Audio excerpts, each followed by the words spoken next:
Welcome to the Minnesotan Pod. Today's guest is Zach Friedley, the new head coach of Holy Family Catholic Boys. Prior to taking to the fire job, he was assistant coach for 3 years at Chanhassen. The Storm's rise to prominence this last few years is part of his doing. Zach is a native of Rochester, Minnesota. Welcome to the show, Zach Friedley.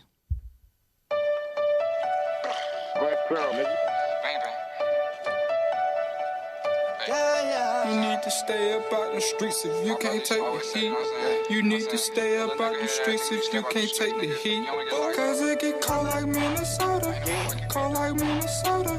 Cold like Minnesota. Cold like Minnesota. Need to stay up out the streets if you can't. Hey, Zach, how you doing today? I'm good. Thank you for having me. Well, it's only been about 2 months coming. When did you get hired? Do you remember a day, roughly? Oh, man. No. So it Late was April, early May? Yeah, it was late April. I mean, probably early April, actually. It was pretty quickly after the state tournament wrapped up. Things went quickly. So, yeah, it's been a few months now. We've been planning. I've been trying to get you in, and I will say it's my doing and not yours. You've been ready and willing, and glad we were been able to clear the calendar and get you in here today. I'm pretty excited to get to know and have our audience get to know you. You don't have a very typical high school hockey coach's pedigree. Right. You know what I mean? Like, you have so much, you've done a lot of business in the communication side of it. You could do my job better than I could at this. I'm looking down at your resume. I'm like, he could replace me here and be way happier and way better at it than I would be. I don't know about that. But yeah, I do have a lot of experience outside of coaching for sure. It's pretty cool. I was like, wow, this is pretty cool. And right, I want to get into some of the writing stuff too. Yep. Like, I mean, besides the coaching, because I'd love to know, where were you for this game? And did you cover this game? Or, I mean, were you working for, I'm totally getting ahead here, but did you work any of those Grand Rapids Duluth East section finals up in Duluth? Yeah, a few of them. There were some dandies. Yeah, it would have been like the year that East, I think, got second place. Oh, 11. When they lost to Eden Prairie. Yeah. That was like an overtime game, I think. I think couple. East scored late to tie it maybe or something like that. And then they scored early in overtime to win. And then Just the next broke year was their like it was like Jake Bischoff show for Grand Rapids, kind of doing it himself, going end-to-end and scoring goals and that sort of thing. But, yeah, so, a lot of those good games, a lot of East Cloquet games that were really good. A lot of good Hermantown games at that point up there. Hermantown, Wayzata, So it was, every day or every weekend, it felt like either somebody like a Metro Power was coming up to play Duluth East or they're coming up to play Hermantown. So you could watch, I'd go to Heritage or I'd go to Hermantown and I was watching a great high school game every weekend, right? So. All right, before we get there, I just thought it was fascinating. I was like, wow, this guy's got a lot he's seen a lot of hockey. All right, so before we get to there, let's talk a little bit about who you are, where you grew up, how you played hockey, siblings, parents, that kind of stuff. Yeah. You grew up in Rochester. You were a Southie, right? Because Mayo's southern part of town, right? Yep, proud Southsider, yep. And what would be, tell me a little about your parents, mom, dad. Yeah, so my parents both are they're not really from Rochester, but they landed there. My dad's dad was a pastor, so he was a pastor in Rochester for a long time. And so your grandpa was? Yep, my grandpa was, and then my other side what would your dad do? My dad was in construction for a little bit. Then he's been a sales trainer for a long time now. So for IBM or for no, he didn't work for Mayo or for IBM. Actually, okay. It was. I'm just curious. Like that's always like one of the. If you're not from there, that's usually what brings you there. Right. Yeah, I mean, it was either. I mean, I think about all my friends' parents. It was either doctors or, people that were from Rochester, right? Yeah. So, both parents moved to Rochester when they were, probably early 20s, late teens, and. Raised my sister and I there. So who's older? Who's younger between you and your older. sister? Yeah. Okay. So my sister graduated high school in like 2011, I think. She's gonna tell me if I don't know that. 2011. All right. So I'm 4 years older than her. We both went to school at UMD, but so I went to Mayo, played hockey through my senior year of high school. So I played for Lauren Grosso at Mayo. Currently tied. This is getting good. This is for already getting good. All-time wins lead, right? Currently tied. Yeah. Currently tied, depending on who you ask. Until Rand plays whenever his next game is, right? So, yep. So went to Mayo, played hockey there. Was a terrible hockey player, but Come on, love if you hockey. played high school hockey in this Minnesota, you can't be that bad. I mean, I was a very average to below average hockey player, but I loved the game and enjoyed being around the guys and had a passion for it. So that kind of played in when I got to college. I tried to stay involved with the game somehow, and hockey seemed like the easiest route in Duluth. So There's a lot of, if you're talking about, and you got into the communications side of it, right? Yep. I mean, we're talking some of the biggest legends. I mean, it's a very good spot. I mean, I'm guessing you work for Bob Nygaard. Yep. Bob was my boss for 2 years in Duluth.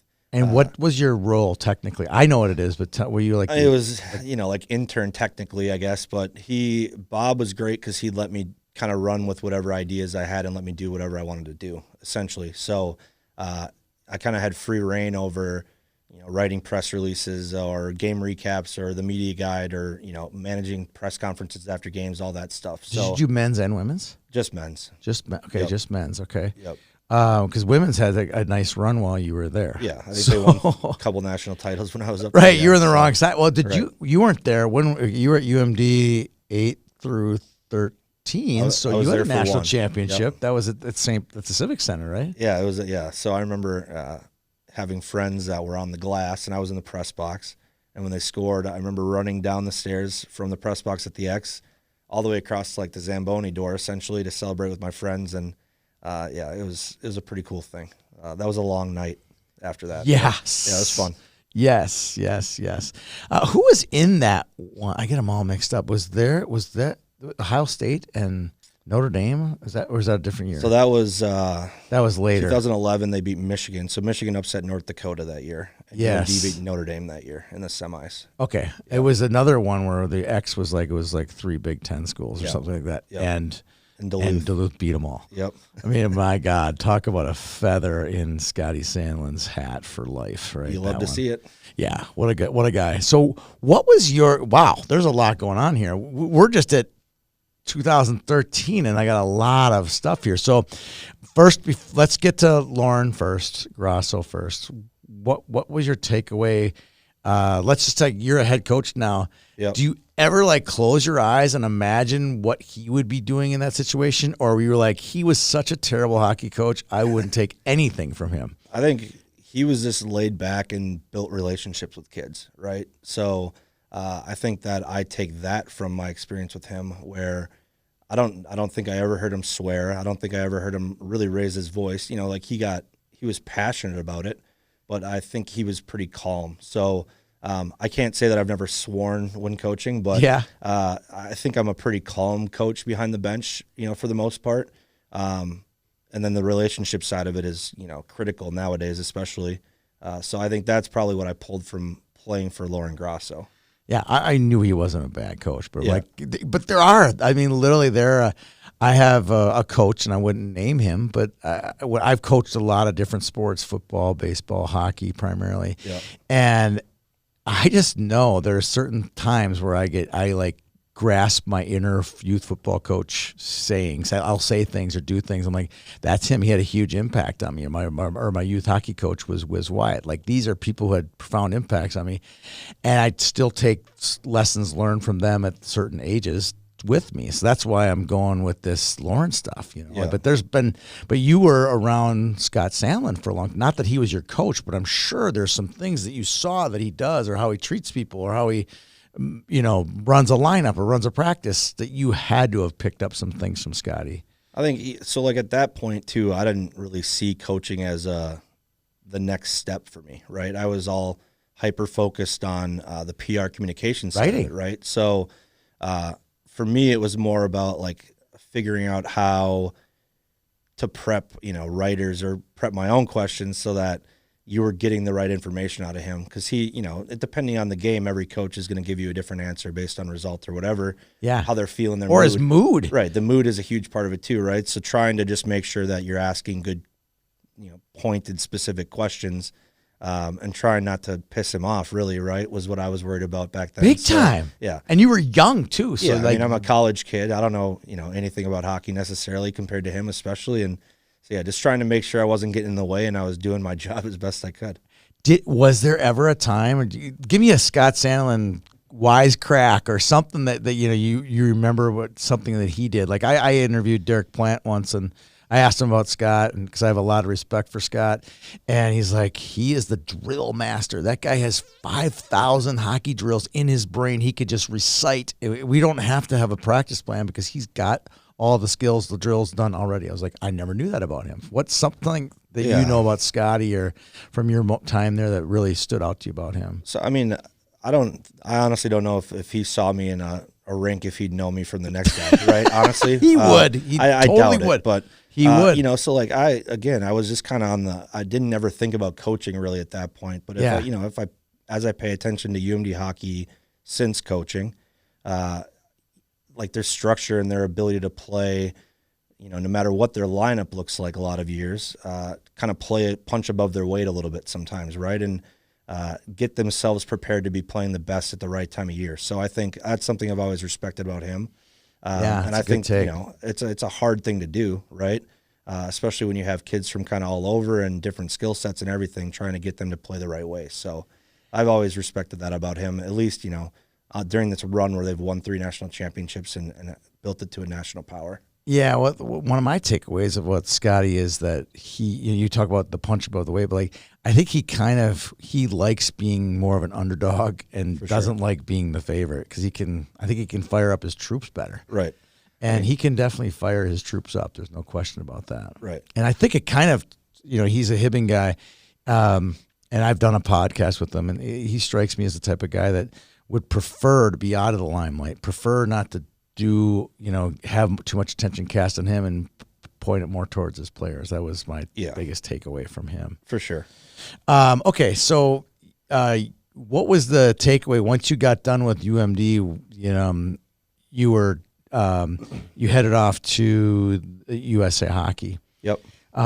Before we get there, I want to talk. You told me something before we got on air and talk about focusing on PR and communications, and I want you to tell me a little story about your mom and how she may have inspired you. Yeah. So my mom passed away in 2010, so I was in college. So right in the middle of college. Yep, right in the middle of college, and at that point, I think I was an econ major. I had no idea what I really wanted to do after college. So before she passed away, she'd been working to become to sit for her CPA exam. So that was her passion. So what was she doing before this? She was like working staff like accountant accounting. kind of thing? Yeah, that's right. Like she had been working in finance or accounting, right, for a while, but now wanted to let's take it to the next level, right? Yeah. Okay. So she was passionate about it, and she had worked through. She was cancer treatments and all that stuff. She was still studying, working, doing all that stuff that it takes a lot of energy, obviously, right? So at that point, I was like, well, what am I most passionate about? And it's hockey. And trying to figure out how can I stay involved in hockey or make it a career, I guess, right? So that was kind of where I changed majors after that. I got involved with the UMD athletic department and the hockey hub and that sort of stuff, and just tried to figure out how do I do this? That was kind of my aha moment, so to speak. I think it's pretty cool that you got it when you were in your early 20s. Yeah. I didn't get it till my mid 40s. So yeah, I mean, you're I still lucky. wonder sometimes. I think you're lucky. No, because I was running an advertising agency and I was writing as an aside, and it just kind of happened. Yeah. You know what I mean? But it was probably in my mid 40s or early to mid 40s when this whole thing kind of started to take off. Yeah. But go back to the passion thing. You said before the interview, like, hey, if she didn't get to somewhere where it was too late, and you don't want to have the same thing happen to right. you. Yeah. Elaborate a little bit more on that. I mean, it's just life is very short, right? And the time that you get to be involved. I mean, all of us that play eventually stop playing, right? Yep. So you understand, and you see it, especially coaching high school, the seniors, whether it's on your own team or other teams, like they get that moment and that reality when it's over, right? Yeah. So we're not guaranteed anything, and time is short. So for me, I think it's important that my wife would attest to this too. Like I'm happiest at the rink. I enjoy being at the rink more than almost anywhere else probably on earth, right? So trying to take advantage of that and do it as much as possible, knowing that I'm passionate about it and there are options. And, at that point, learning there's different things to do in hockey besides coaching or besides scouting or besides playing, trying to stay involved somehow. And that, just kind of opened my eyes and was my, get your stuff together moment, right? So, right. Yeah. Yeah, absolutely. Yeah. Kudos to you. Okay, so after college, you applied. How many guys, men, women, apply for this internship with USA Hockey? It's got to be a lot. I mean, I think there's, I don't know for sure. I know that there's a lot. Did you write a really good presser or something? Like, what was it? The process was, you have to go through interviews. You write an essay about Brian Fishman and his family and hockey and how it relates to you and your passions. And then, just having samples and work samples and connections, right? So, yeah, you have pretty much already done the job if you think about it. Yeah, I mean, and that's, your experience matters too, for sure, because it's not an internship in a lot of ways. Like it's you're like a coordinator level position, right? And you were paid? Yep. And I was paid. I lived out in Colorado Springs for a year, lived in Ann Arbor, Michigan for a year. So yeah, it's a full-time job. God, that would have been my dream job. It was fun. And it was the people that you meet in hockey, they're unbelievable, right? And it's hockey, such a small world. So the connections I was able to make, some of the people I was able to work with, and just kind of the information and the learning that I was able to soak up while I was at USA Hockey for those 2 years, I use a lot of that now still. So if I'm doing my math right, 13-14 was the year you were there in Colorado Springs. That's an Olympic year as well. So is that? Yep. Did they bring in extra people because the Olympics was a big chore for USA Hockey, or was it just your job is to help cover the Olympics? Yeah. So I mean, we had I think there was a team of 5 or 6 of us on the communications team at that point in Colorado Springs. Plus you have full-time communications in Ann Arbor and a Fishman intern in Ann Arbor. So there's probably 8 of us. I know the men's side brings in like an NHL PR executive for the Olympics. At least they did at that time. So it'd be like, like Dave Fisher from USA Hockey and somebody from the NHL, one of the NHL teams. Right. So it was really just, whatever you're available for, which team is traveling, what fits your schedule, where are you going? I spent a lot of time on the road in that kind of fall 2020 or fall 2013 season. Going to all over the place basically for different events. What were you doing? Oh, we had a ton of events, and so the men's team, they had like a media tour in Washington D.C. Yep. The women's team, they centralized for the year, right? And then they play games all over the place. Were they in Florida for that Olympics? Oh, where were they for that? I think they were in Massachusetts. I think 18 they were in Florida. Okay. So they're traveling all over. They play, that series with Canada. So yep. Going to a few of those games, or like National Junior Evaluation Camp was in Lake Placid at that time. So like going to Lake Placid, or going with the sled team to I went with them to Toronto and Charlotte. So I mean a lot of travel, right? I didn't spend a ton of time in Colorado Springs in that first maybe 6 months I was out there. Right. And then once you hit 24, now it's you're getting into, I think the team was announced during the Winter Classic, I think. So, having all that January stuff prepped. 1st. Yeah. So, like, by January 1st, you have to know, like, here's your Olympic team for both men's and women's. And you're writing profiles for those guys. You're just knocking it out, right? Yeah. So, between then and the Olympics, right? If I remember right, I'm pretty sure we wrote like 45 bios for NHL players just in case.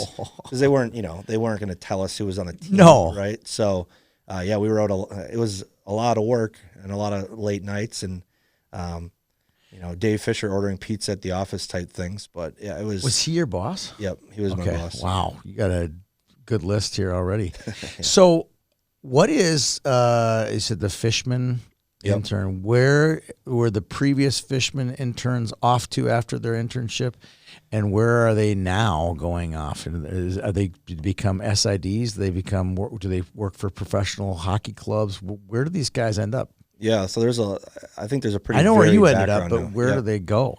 There's a varied background, I think now. A lot of people. So of the Fishman, I think I was the 14th or 15th Fishman intern. So of those people, I probably know really well, maybe a handful of them. Okay. So some, I think one works for Hockey East. I think a couple work in the NHL. A couple aren't in sports anymore. Right. Went to like the private side of things or whatever it might be for communications or something else. But generally, yeah, most of them I think are still working PR communications somewhere. Okay, and that's what you wanted to do. Yep. Are you doing that now No, professionally? What do you do professionally? I'm a financial advisor. Are you really? Yeah. Oh, okay. All right. And then we also, because I want to get to, I'm going to kind of try to keep some of this hockey, some of it personal. Yep. You also worked at Sport Engine from 2016 for 5 years, kind of through the COVID. What was your role there? So I worked, when That was finished communication there, or no? so I did like professional services was part of it. So we were working with like our larger partners, enterprise partners like USA Hockey, Yep. PGA of America, like the Wild when they still had stuff on Sports Engine, that sort of thing. So, State of Hockey? Yep. So I really only had maybe a handful of customers that I worked with at that point, and then I moved over to the account management team, Okay. doing hockey accounts specifically. So then there was two of us that did hockey accounts. I did basically the west side of the country, and she had the east side of the country, and so it was account management for the last, I think it was a year maybe. So, Okay. All right. Yep. I wasn't sure what your role was because you have the great PR communications background. Well, maybe you worked for those guys too. All right. Okay. So you also, after the first year, then you went to the NTDP. What was that experience like being a Minnesotan where that's not a program that's hugely embraced by Minnesota lately? It's becoming more and more, but Sure. what was it like having kind of grown up in this environment? And there are plenty of Minnesotans have done well and gone there, but at that point in 13, 14, I believe that was the year that Jackson Nelson, for example, turned the program down. I mean, and Ben Brinkman turned that was kind of an era of Minnesota where they were turning down the program, believe it or not. Sure. Yeah. It was cool to be there and watch those guys play and prepare and train every day. Like they're professional athletes essentially. They are. And they were still doing, in-person school at that point. So They were going to actual high schools, yes, weren't they? yep, Yeah. yep. So They were going to like Ann Arbor West or Ann Arbor East or something like that, right? So they were in public school in Ann Arbor. Yeah. And then, like the demands on their time where they're, they have to get to the rink at a certain time and they're training, they're in the weight room every day and then they're on the ice. It's for a 16 or 17-year-old kid, it's a lot. So it's cool to see, the demand, how they manage their time and how, these kids are unbelievable athletes. We had the 97 and the 98 group out there when I was there. So like on the 18 team, their top line was, Matthew Tkachuk, Jack Roslovic, and Austin Matthews. Right. So three pretty good players, not bad, and they'd play, college teams and they'd play USHL teams and they just toy with the USHL teams, which was, Austin Matthews was everybody was like, this kid's the real deal. Right. At that point. So it was cool to have the experience to be around players like that and watch them prepare and train and practice. And the coaching staff and the staff at the NTDP was awesome. So like I had two coaches, Danton Cole and Don Granato were both out there when I was there. And I didn't know that. You told me that. Yeah, I know. Sorry. It's all right. And so, they treat, again, it's kind of like, going back to like Lauren Grosso, you treat people the right way and they might not have been like I wouldn't say that they were both super calm coaches maybe, but like they're intense and they train and they're prepared and they care about development, right? So I think for Minnesotan, my perspective on the NTDP, like I hadn't paid a ton of attention to it really until because like to your point at that time, not a lot of kids were going there from high school hockey, right? Yeah. So I knew what it was, but once I went to USA Hockey that first year, that's when I start to, you learn more about the NTDP and you learn more about the ADM and all of that stuff. And you kind of see how it benefits hockey across the country on the whole and how it's, having kids from Arizona and Florida that are these high level kids that are getting noticed isn't a bad thing for hockey in Minnesota. No. Right. No. So, it was, I definitely took some strays and some heat sometimes, like watching, the state tournament on my computer in my office or whatever during that. Really? Yeah, they'd be like, "What are you kidding me?" So they give you a little crap, right? Just because you're focused on that still. But I think you can't get out of you. Right. I mean, I went to grad school in Virginia, and I'd be texting and calling, and I wasn't texting in the night. I was calling, "What's going on? What's going on? Who's winning? Who's winning?" Because there was no news, there was no internet. I'd be calling, "Hey, just call me back later." Right. Yeah, if you're I a Minnesotan cared. like and you care about hockey, it's the And you're best. out league. of state in the 1990s, dude, Right. you couldn't get any information, anything. Yeah. But I cared. I got lucky that I Yeah. could stream it, like Yeah, it'd be oh, Prep yeah. 45 or whatever. But Yeah. I think, I guess the main takeaway from the NTDP and from my time at USA Hockey was, like, as it relates to Minnesota hockey, would be that I think options for kids are good, and allowing kids to have a lot of different areas where they can develop, and everybody has a different timeline, obviously. So, some and that kids are timeline ready for that. changes in a year sometimes. Absolutely, right? Some kids are ready for the NTDP, some kids aren't. Some kids are ready for the USHL, some kids aren't, right? So having options for kids and having really high level of coaching and, being able to train kids properly and, or letting them play other sports or whatever it might be, like having options for kids based on what's right for them and their family, I realize like that's a valuable thing. I think so too. I think especially the other 49 states, it's a great program for them. I don't think it's really that necessary for kids in Minnesota. And I go on record saying that. Yeah. There's just way too much good that you can get developed here. Way too many good coaches. Way too much availability, ice, the cost of ice, cost of everything. It's For just sure. great. So Yeah, there's balance to everything, right? So yeah. So you were done at the program. Your internship's over. Where were you off to next? I went to Michigan Tech after that, up in Houghton. So How did that whole process, getting that job, how did that work out? yeah, so when I'd worked with the sled hockey team at USA Hockey, our equipment manager was it's either assistant or associate athletic director. If he listens to this, he'll probably text me and correct me. But Yeah. he was for external relations up at Michigan Tech, so he worked in the athletic department there. At Tech? Yep. With Susan, the AD at the time? Yep. All Yep. right. She's been there a long She's still time. there. Yep. Yeah. And so, Fish obviously had worked at Michigan Tech for a while, so it opened up and he encouraged me to at least explore it, right? So like when he first told me about it, I'm like, Houghton's so far away, I don't know about this. So I went up there, I drove up there, interviewed, got the job, and then moved up there. I lived with a basketball coach and a football coach, actually. Stop it. Yeah, so it was like I was the only hockey guy in the house, and you're up there. It was cool because I was on the road with the team. I'm at the rink for practice all the time, and you get to know the support staff really well, right? So, Yeah. I hung out a ton with our hockey ops guy and our equipment manager, and that's who you spend time with on the road. That's who you All spend the time with at time, home. yeah. And college hockey's not a short season, right? So No. we're together all the time. So yeah, it was we had a great team that year at Michigan Tech, and we won a share of the McNaughton Cup, actually. So that was pretty cool because it was like the first time in 40 years it had happened at Michigan Tech. So Yeah. being able to see, And it's a special hockey Where was the place. conference tournament? Was it at the XL? No, that year it was in Grand Rapids, Michigan. Okay. Yep. All right. And we didn't win that. We lost in that tournament, so we didn't make the national tournament. But, the passion of hockey in like Houghton and that area is unbelievable, right? And so it felt like being in Minnesota in a lot of ways. And the access to ice is plentiful. Like there's all kinds of rinks everywhere. They skate outside.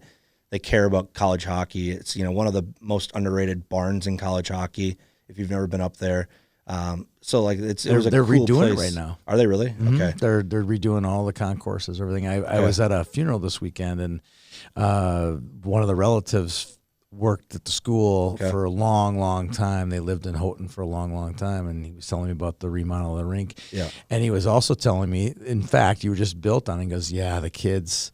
We lived across the street from some famous park down there where the kids, the college players. Yeah, every weekend the college players would go down and play park hockey with the locals. Yeah. I mean, it's a hockey. It was town. commonplace. Yeah. It was just common that the Texters would go down there and play hockey with kids in the neighborhood. Yeah. They just loved it.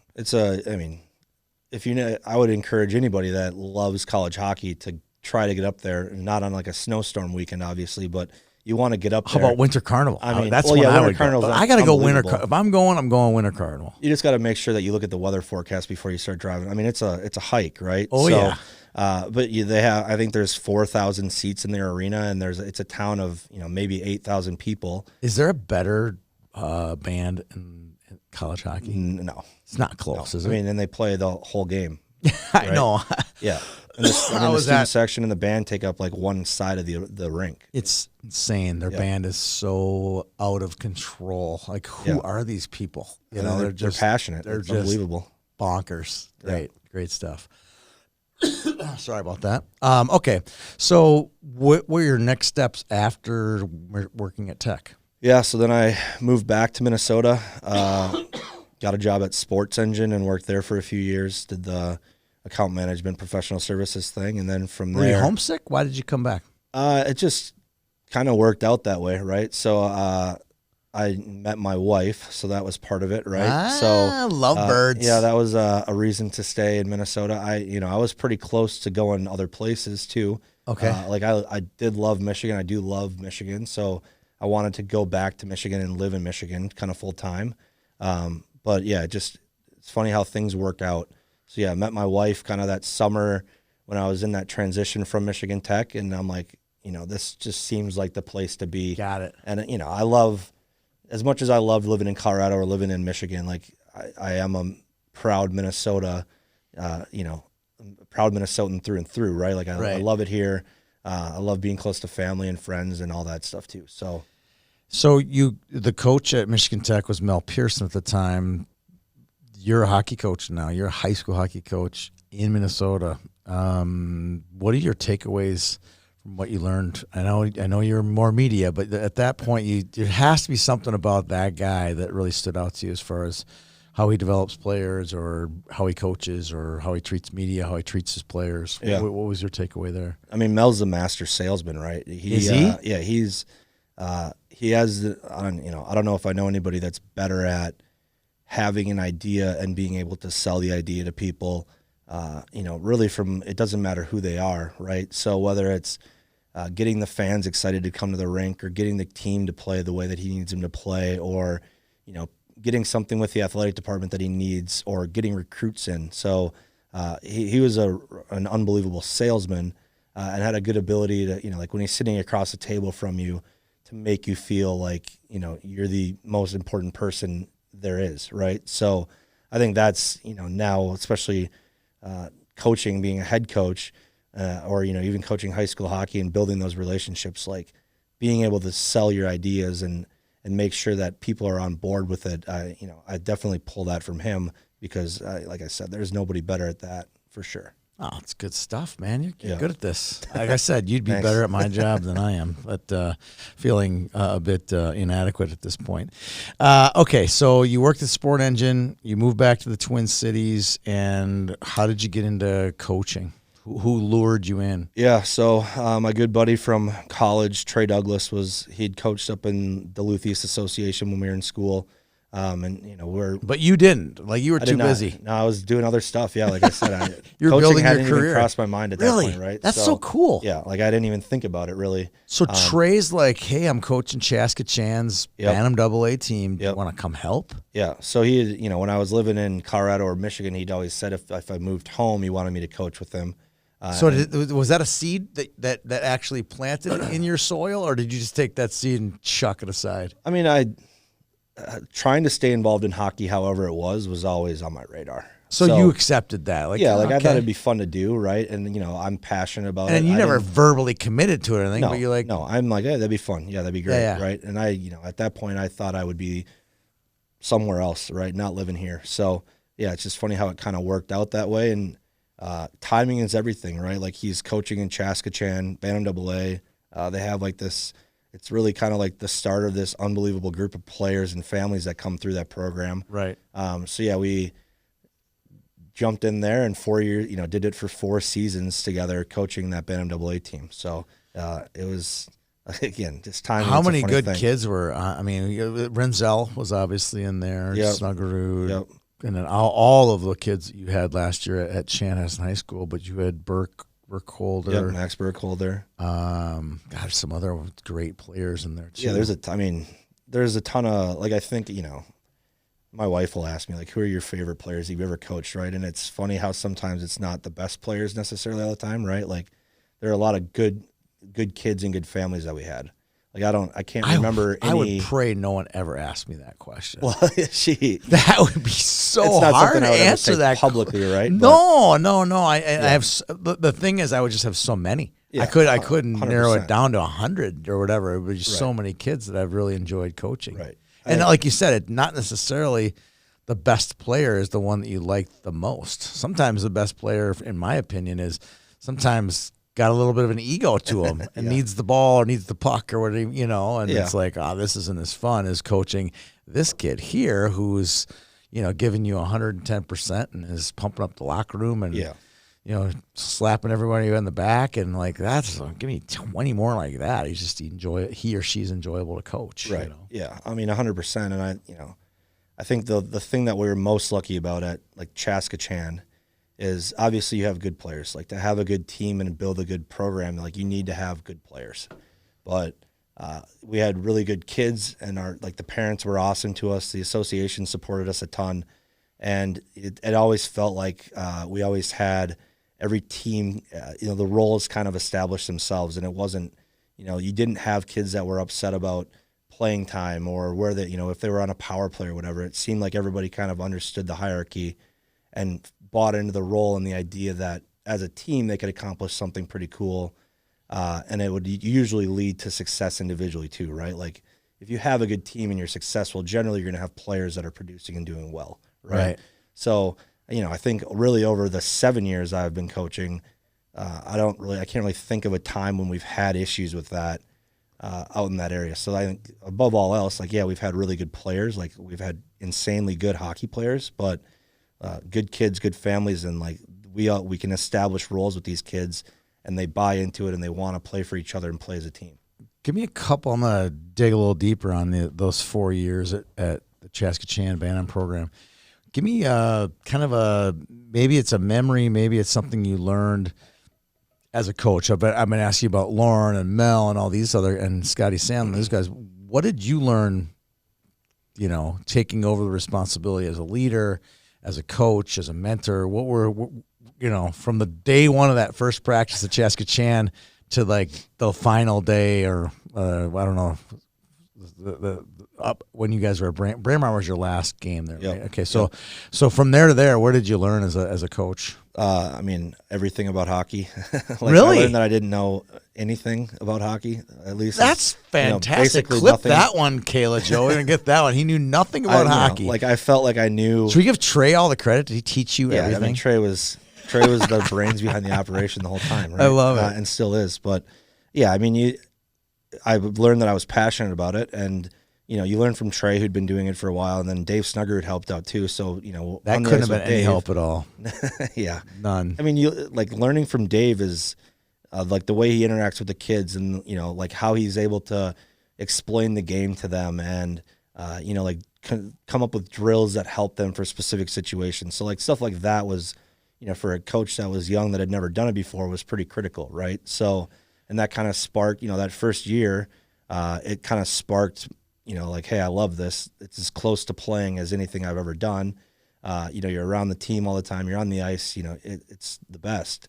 And so that kind of sparked my interest. Like, hey, now I'm into this. Now I'm passionate about it. Now I have to learn as much about this as I can and try to get better at it. Right. So. Yeah, it's funny. I coached with Dave several times, and he's only a year older than me, but I don't think of him as older, like a different generation, but he's got a different generation's outlook on life. Like, it's like when I was listening to him to give speeches in the locker room, I'm like, this is something like, this is like out of a storybook, how well spoken he is and how good he communicates with players and how he looks them in the eye and he's shaking their hands. I mean, like, this is, if there was ever a textbook of how to build relationships, that guy wrote the textbook on it. And what other things did you take away from Snuggie?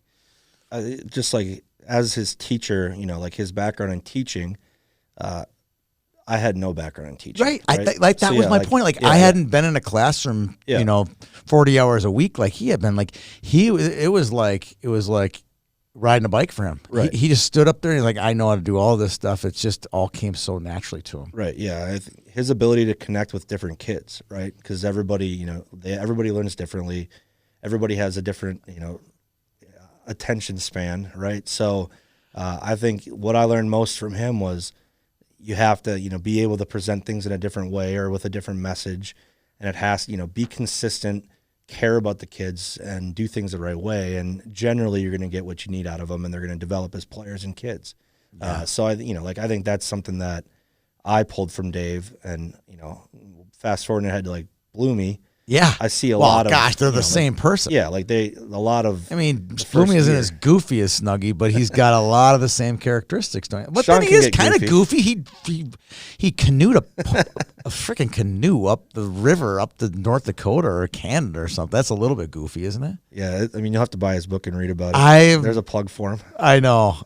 He's a millionaire. He sold New York Times bestseller, I heard. Right? I love it. Yeah. He's Pulitzer Prize winner. Yeah. Pulitzer Prize too. Forgot about the Pulitzer Prize. Yep. Absolutely. No, yeah. So, it's again like being lucky with who you have around you at the time that you're there.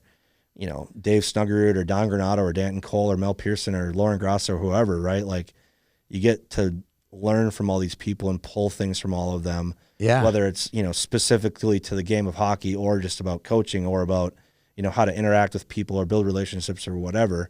Or like Jeff Sauer was another coach I got to work with, right? Yeah, you talked about that before we got on the air. I want you to say a few things about Coach Sauer. I knew him on a personal level as well, so I'd love to hear your thoughts on him. He's the best hockey man I think I've ever met in my life. He just treated everybody the same, and it was the best. You'd walk into a rink, and he knew, he couldn't have been there. Let's say he was there 10 years ago, and he knew the Zamboni driver's name. He knew the secretary's name at the front door. He knew, everybody.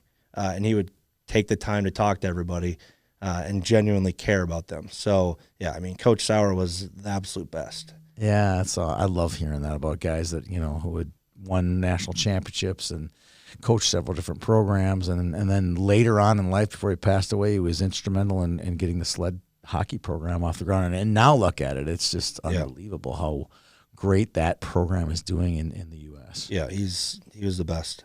We're jumping all over the place here, but sorry, it's good. I like this. I like kind of going all over the place. I just wanted to get back to coaching, at the Bantam level, and then coming into the high school level with Coach Bloomfield. Tell me a little bit about the transition out of Bantams into high school. Yeah, so I knew that I wanted to stay involved with kind of that group of kids somehow.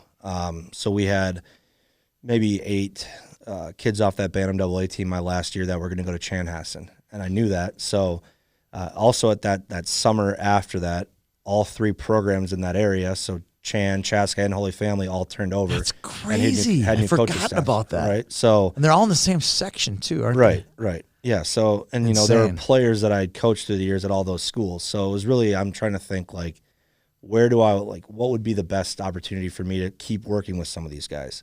So I was helping out with Chanhassen's STP when Sean got hired, and then Bloomy and I had lunch one day and just talked about coaching and if it would be a good fit. And then I was lucky that he offered me the job, and then I guess the rest is kind of history for the last 3 years. So, interesting note, just so if everybody knows this, and I'm not slamming Sean here, is he applied for the Chaska job. That's where he went to high school. Right. Did not get it, and then was able to 3 years later lead his team to a state final. Think about the crazy turn of events there that happened for Sean Bloomfield in 3 years. It's insane, isn't it? Yeah, but for people that don't know Sean, I think he's probably one of a few people that could handle that. He's a calm guy. Oh yeah. Again, like a lot like Dave, a really good teacher, cares a lot about relationships and making the most of the experience for the kids. So I don't think it's necessarily surprising that he did what he did at Chanhassen and is doing what he's still doing at Chanhassen, right? And so it's a weird situation for him, definitely. I think, the first time that we beat Chaska, I'm pretty sure we gave him the game puck, right? Like, it's a pretty big deal for him, right? So, sure. But yeah, I mean, if you don't know Sean, he's a good guy. He cares about people, and I don't have anything bad to say about him. So it's just No. it worked out for the right thing. I got a question. This has been just dawned on me while we were doing this interview. Yeah. Remember what was it 2 years ago where he broke his foot? Yeah, his leg. Yeah. His leg. Yep. Okay, so you kind of need your leg to coach hockey. Yeah. Am I wrong? Like, how did he get on the ice? So he would be on the bench. I had him in a podcast, and I'm not even sure we asked him that. We talked about how he got hurt and how all the other things related to that. Yeah. And maybe because he brought us a jersey, we were so mesmerized by that that we totally forgot quality questions like, how do you coach a hockey team with a broken leg? So I think it's funny. Actually, Did you get paid extra that year? Because he didn't do a I did damn not, thing no. that year. We just, He just sat on the bench. he helped out from the bench. Like he was still involved, right? Oh, I know. So you can coach. like You can Vic- coach a practice from the bench. Believe it or not, Right. It's not the ideal, but you could do it. Right, for sure. Some days I wish I could just, make it a little easier on myself. But Right. I think honestly, the first game where he was actually after he had surgery was against Chaska at Vic West. So he sat up in like the Blue Line Club room while me and Sam Sather were on the bench. And I remember him and Sam Sather had like the football headsets on so they could talk to each other. Oh God. But yeah, so that was. Did it work out? I don't remember. I didn't wear a headset. It'd be too distracting for me, Oh, right? totally would be. I didn't need Bloomy in my ear the whole game, right? Yeah. But yeah, so he would coach from the bench, and I think he would still have a whistle. I don't remember if he did or not. So he'd call him over and stuff, but I think the biggest, the best compliment I think for a head coach, and something that I'm trying to do a lot of now, is making sure that you are comfortable like delegating to your assistant coaches and to your staff, and giving them responsibility and trusting them with that responsibility. So I think especially when he broke his leg, Yeah. he did a lot of that, where he was trusting me with defensemen, he's trusting Sam with forwards, he's trusting Jason Jensen with goalies, right? Like, he was really good at doing that, right? And it takes, as a coach, even if we like to claim we don't, I think all of us have some level of an ego, right? Right. Oh yeah. So like being able to do that and delegate and kind of, step back and allow your assistant coaches to run things a lot of the time, because it's hard for him to be like, he couldn't be on the ice, right? No. I think it's a credit, to him as a leader and as a head coach. You talked about delegating to assistant coaches. Is this the time we get to find out who your assistant coaches are? Yeah, I'm sure. dying to hear who they are. I It's don't public, know that. yeah. So our varsity assistant coaches, Brian Sainty will be running our forwards. Oh wow, you must have been desperate. Sorry. Yeah, so Sainty, he was a Chan JV coach last year. Has he gotten his state champion? Has he got his state runner-up medal yet? He did. I don't think so. He can have mine if he wants The it. first thing because I know Brian really, really well. Okay. And his kids went to my wife's preschool, so Okay. it's just been constant connections with him. He Yep. lives in Bloomington. I live in Bloomington.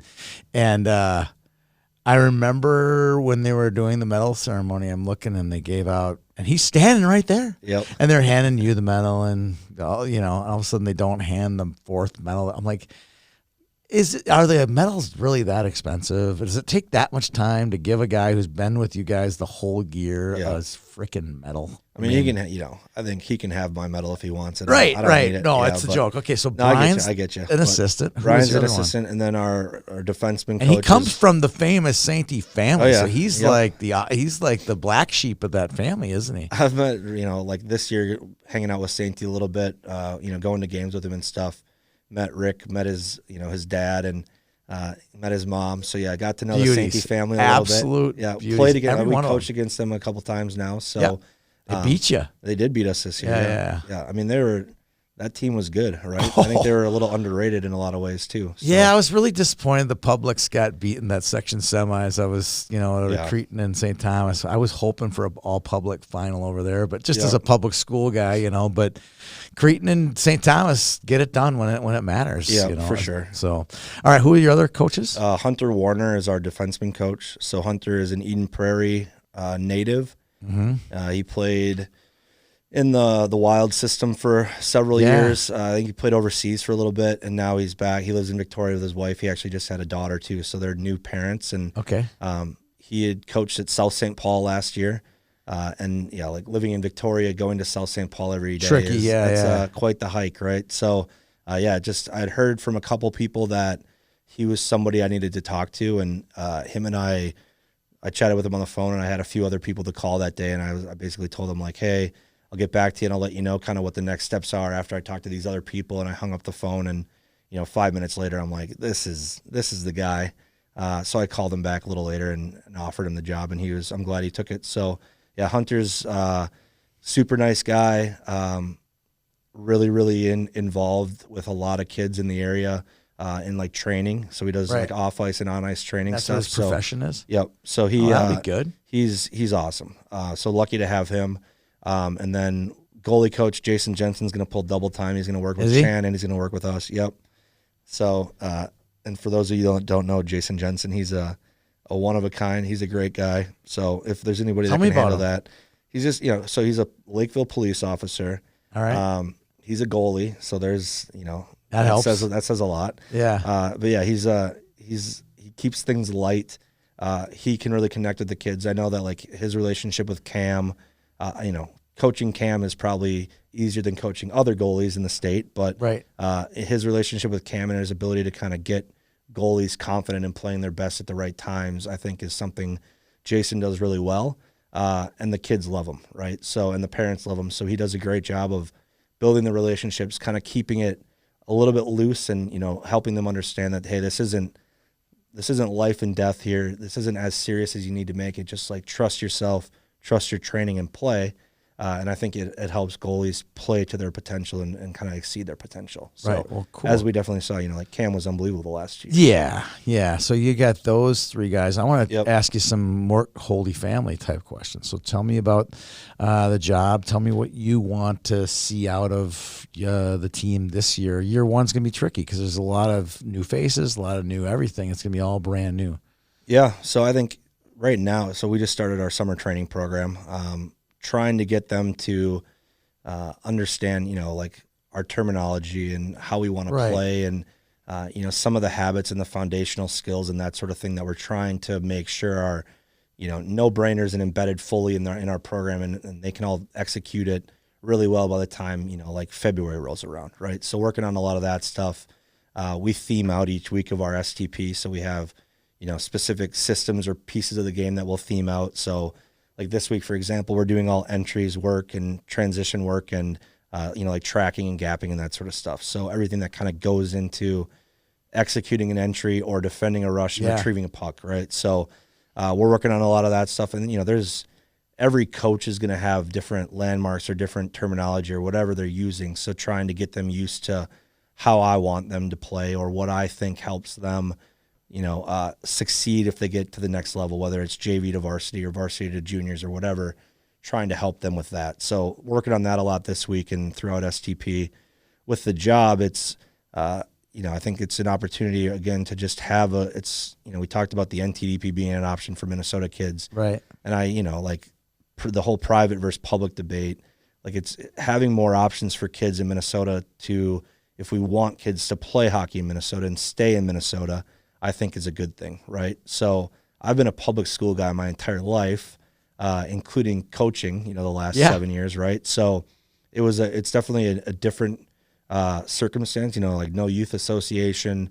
We don't have a booster club, right, for the hockey program specifically. So it's different than coaching at Chanhassen or coaching public school. But I think it's just giving kids the opportunity and the option to be at a place where we think we can develop players and help them maybe get to a level that they wouldn't have gotten to somewhere else, and being an option for people, right? So, I don't want to, go down the rabbit hole with public versus private and all that stuff, but no, I think it's like just doing the right things for the kids, and hopefully that's what our program represents. And they, it's a great school, so having the opportunity to educate yourself and prepare yourself for college that way. And then on the ice, making sure that if they want to play hockey after high school, we're giving them the tools to learn to play, a modern style of hockey and, skills and foundational habits and some of the stuff that might translate up to different levels. So trying to pair that all together so that it's a good development opportunity for the kids. And if you develop every player, I think that you're going to have success as a program, in the win and loss column, right? Tell me about the scheduling. what got handed to you? Because a lot of times a new coach comes in, Yeah. and all of a sudden you're like, yeah, we need 4 games, or we have, you know, or are we in the right? Are you in the Wright County Conference? You know, like Yep. there's a lot of different particulars with your schedule, winter tournament, all those other things. Where are you guys at with a schedule for next year? Yeah, What's so- a highlight? Are you looking for games still, or any of that? And I wouldn't be Yeah, surprised no. if you were, because it's crazy when you take over a program, what kind of you get left with. Right. Yeah. It's, you know, the last 3 years with Sean, you know, talking about our schedule in December for the next season Yeah, already, right? it's So, like, you know, always- I'm it's- late to the game on a lot of that. Yeah. Our schedule was done. So And nothing, and you didn't lose a game. no, so we're good there. They did. I mean, there were some teams that changed. There was turnover from last year's schedule to this year. Yeah. But it's you know, it's a pretty difficult schedule at the start of the year. I think, you know, we have play Shakopee, who's, you know, probably the preseason favorite, right? Especially in our section. I think we have right? number 2 in the state. Yeah, so I mean, in our section, they're definitely the preseason favorite. We play Hill Murray, we play Edina, we play who else do we play? St. Thomas Academy, play St. Cloud Cathedral, play Gentry Academy. So we have some good games, especially early in our schedule. And then do you And we have play, a like, Stillwater single, late. Do you have a single game against the Wright County teams? Is that how it works? We play Delano twice. Everybody else we play once. Okay. Yeah. All right. So, That's and, you know, good. like Delano beat Holy Family last year, right? Yeah. So, and that's a rivalry game. So that should be a game where I would hope our kids would get excited to play that game and understand the value of playing conference games. So, you know, we'll work on that. And then in our like holiday tournament, we play Maple Grove, Benilde, and Chanhassen. So that'll be good. Really good. Yeah, I mean, we have good games on our Do you schedule have for this? sure. Do you have the Chanhassen one circled in with a pencil, or maybe a Sharpie? What do you use? What do you use No, to circle I'm- that one? Yeah, I'm excited for it, obviously, right? I think the kids are more excited for it on both sides. So there's a lot of the, you know, like going to grad parties, or I've been on the ice with a lot of the Chan kids still. You know, like you know, they like to poke and kind of talk a little bit, right? They're excited Yeah. for it. I think our guys are excited for it too, and it'll be. I mean, it's going to be weird. I'm assuming by that point I'll be able to get to the right bench, and I won't be confused as to where I'm at. But like, it'll be weird to stand on the bench and look out and see Chan on the other side for sure. The other reason it's cool is because you guys share a building. Yeah. Like we're doing a Friday night ice game this year between Cottage Grove and Eastridge, and people are like, what's that all about? I'm like, do you realize that these guys just see each other every day after school in their building? They're basically like cellmates in a way. I mean, not without prison, but they're together all the time. So when they actually play each other in the same building, I think it's kind of it'll be an interesting game for you guys to play them. For sure. And I don't know if Chan and Holy Family have ever played. They might, maybe in sections, but in like a regular season game, I'm almost positive they never have. No. So yeah, it'll be, you know, that was Bloomy was my first kind of text like, hey, how can we make this work? We'll play at your rink every year if we have to, right? Yeah. you know, 10 feet of a walk. For Right, you guys, exactly, yeah. right. It's honestly a shorter walk to the away bench at their rink than it is to our home bench at our rink. So Right. yeah, like we'd play them every year if we could, and you know, like the schedule. I've reached out to a lot of coaches that I know, and right now it's about more like how do we play, you know, like how do we play all the private schools first of all. How do we play, you know, more of the AA teams, specifically in our section. So like getting Prior Lake back on our schedule, trying to get like a Minnetonka or Eden Prairie if they'll play us, you know, trying to play like Bloomington Jefferson or, you know, like those teams, Chaska, our section teams. Everybody, right? yeah. So trying to play as many section games as I can, trying to play the private schools, excuse me, trying to play, you know, like have a northern swing every year so we can go play, you know, East and Rapids or whoever up Somebody, there, yeah. right? Just because it's a cool experience for the kids to go up there and see those buildings and, you know, bond at the hotel for a weekend and that sort of thing. And then just trying to fill it up with good games besides that, right? So, Yeah. yeah, I mean, I think I've reached out to 30 or so coaches that I know, just being like, hey, you want to play? Keep us on your, you know, in the back of your mind radar. for You 25, have to. 26. It's and- crazy. yeah. I run our tournament down in Prior Lake, and you got to be a year or Right. maybe 15 months ahead of the curve, or Right. else you're going to lose a team or gain a team or whatever. The Prior Lake event is slowly but surely becoming a really good event, but it took 7 years to get it that way, because each year is you go forward, you go back. It's in this what I'm trying to do with 1 week, 3 days of games. You're doing the same thing with yours, right? Yeah, you have to get creative for sure. And you're hoping that there are openings, and you just want to play the best teams you can play, right? I don't think most people don't care. Like I could care less. I don't know what our regular season record was last year at Chandler. Right? Like I don't care. We count it with like 5 losses. So you want the kids to get the exposure, playing good games. Yeah. So that they can see okay, what's the other level out there? Hopefully there's some scouts in the stands to watch them play, and then it prepares them for the end of the season when you do now winning matters, and you want to be successful, and everybody's ultimate goal is to play at the X, right? So playing the most difficult games you can as consistently as you can is critical, right? So I'm learning quickly at high school. It's a lot different than Bantams, where Trey and I could call up, Kurt Hallstrom or Edina or, Braggs down at Shattuck and be like, hey, let's play on Thursday. And you could just stack your schedule and play those guys 6 times a year, right? Yeah, so you can't do that. It's a little different in high school for sure. So tricky. And then you can't play on Sunday. So there's so many different, even with these winter things, once a Sunday comes up and over Christmas, you can't play. Right.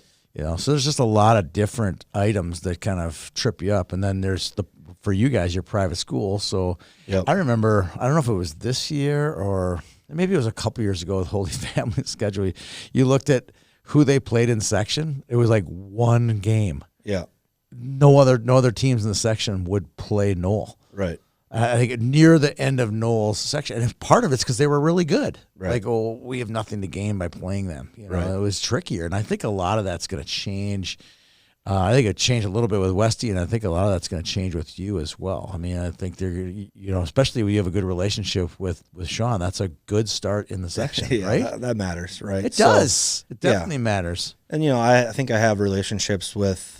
There's other coaches in the section too, right? Just having coached against them over the years, or coached, like in the fall, I've coached a lot of players that play at, Minnetonka or Eden Prairie or Shakopee or whatever.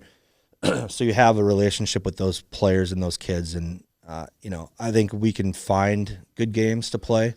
I've already talked again, I've talked to the private schools too, and I think that there will be some flexibility there, maybe moving forward. But trying to, 1 for our varsity guys, 2 for our JV guys. So. The other thing that I'm trying to do with our JV guys is get a group of private schools together to play a showcase after the JV season ends, instead of just kind of cutting it off and being wow, let's have them all scrimmage, genius, right? Absolute genius. So, I if you need any help promoting that, just you got my number. I appreciate it. I think there should be. I mean, not to get off a tangent here, but what you just brought up is I've been saying this privately for years, is why does the JV season have to end on February 10th or whatever the last regular season game is? That makes no sense. You could, if you wanted, you could play a JV hockey game until the last day of the state high school tournament. Right. But for whatever reason, I'm not saying it's the high school league. I'm not saying it's the conferences. I think it's a.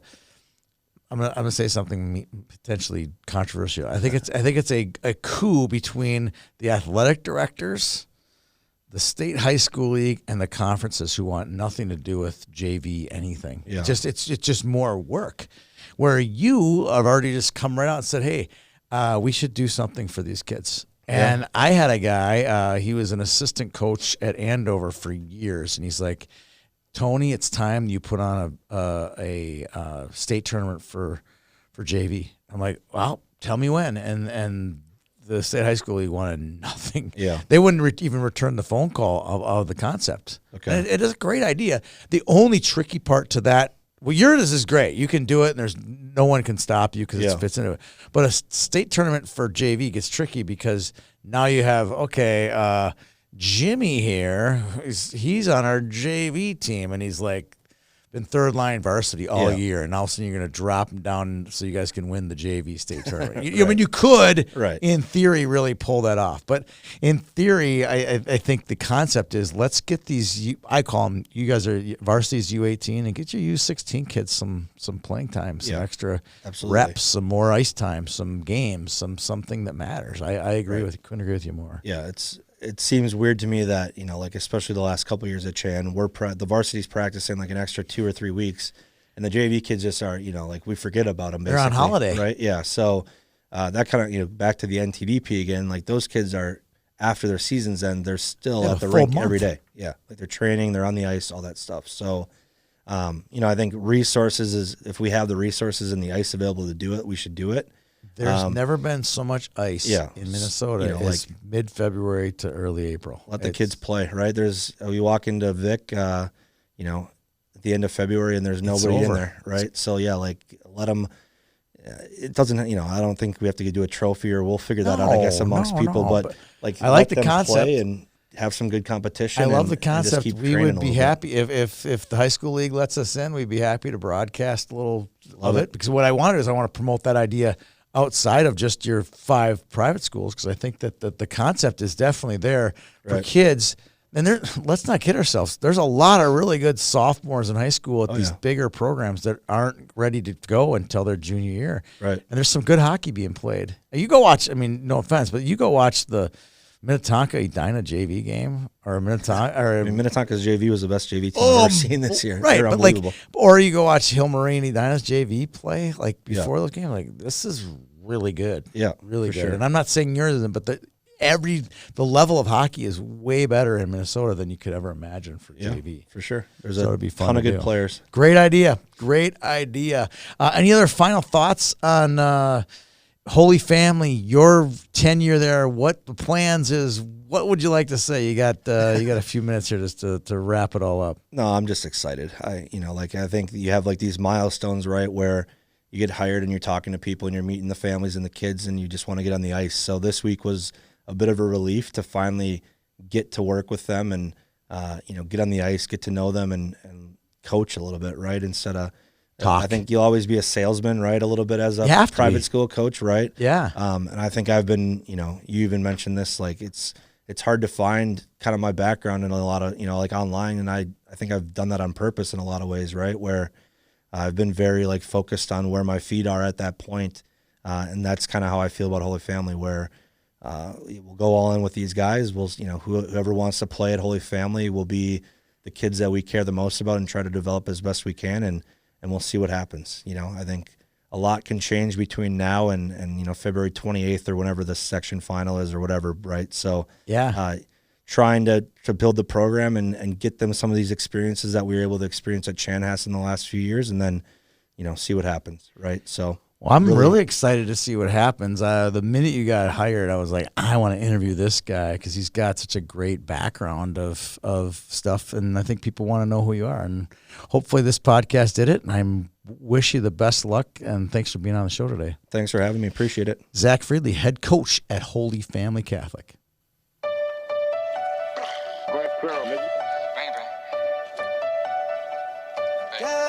You need to stay up out the streets if you can't take the heat. You need to stay up out the streets if you can't take the heat. Cause it get cold like Minnesota. Cold like Minnesota. Cold like Minnesota. Cold like Minnesota. Need to stay up.